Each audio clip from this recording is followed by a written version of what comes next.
Hello, this is Dr. Dorenzo. I'd like to welcome you back to your anger management course. This is session 8. Today we're going to talk about anger in the family, past influences. So we're going to talk about how other people have modeled anger and how we've learned from how they've handled anger and how that's led to us managing anger today. But first, let's talk about what we learned last time, as well as some of the homework that we've done during the last few days or over the last week.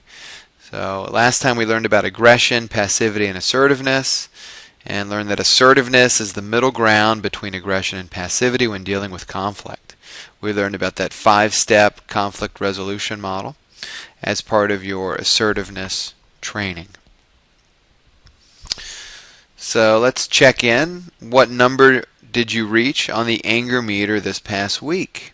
And describe the specific event that led to this. What were some of the cues that you felt or experienced?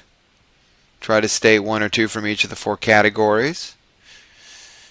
What kind of technique did you use to try and control your anger?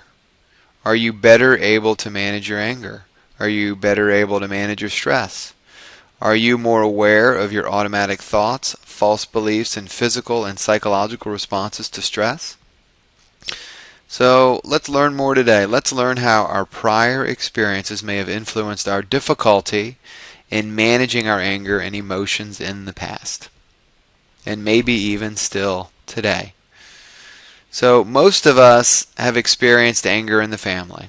So there was either a lot of aggressiveness or kind of the opposite. There could have been a lot of passivity.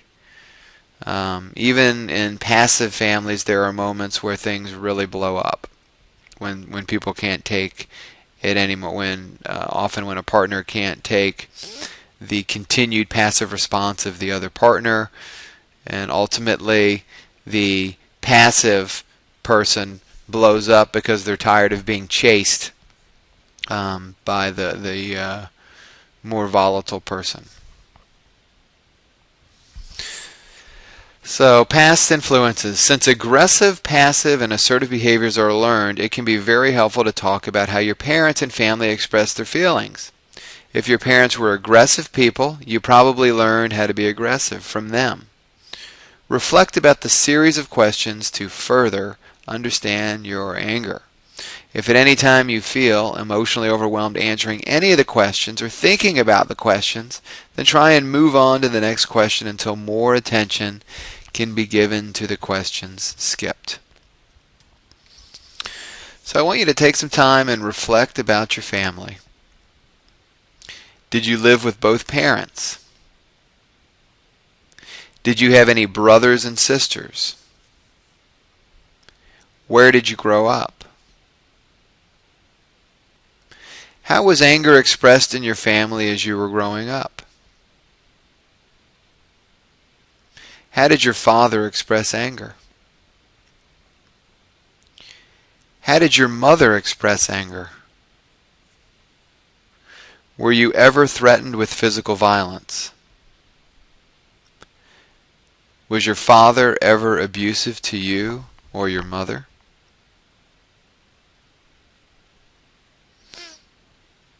And was your mother ever abusive to you or your father? How were other emotions such as happiness and sadness expressed in your family? Were warm emotions expressed frequently? Was emotional expression restricted to feelings of anger and frustration? Were pleasant emotions expressed at birthdays or holidays? How were you disciplined and by whom? Did this discipline involve being spanked or hit with belts, switches, or paddles? What role did you take in your family? For example, were you the hero, the rescuer, the victim, or the scapegoat? What messages did you receive about your father and men in general? In other words, in your experience, how were men supposed to act in society? What messages did you receive about your mother and women in general? And how were women supposed to act in society? What behaviors, thoughts, feelings, and attitudes carry over into your relationships as adults today? What purpose do these behaviors serve? What would happen if you gave up these behaviors? The ones that are more dysfunctional, that is.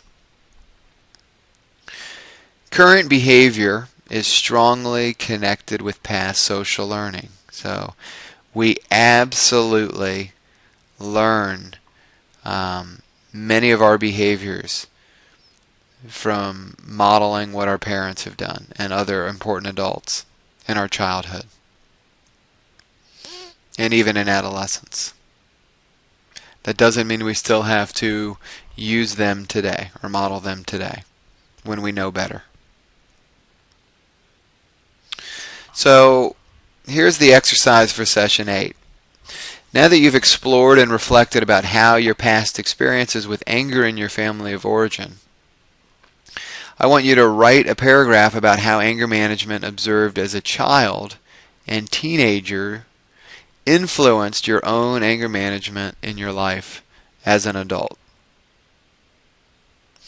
And I really want you to think about, too, how you want to change this, or how it could be changed, or how you could change. And maybe even what the impact of this change would be. How much different life would be for you.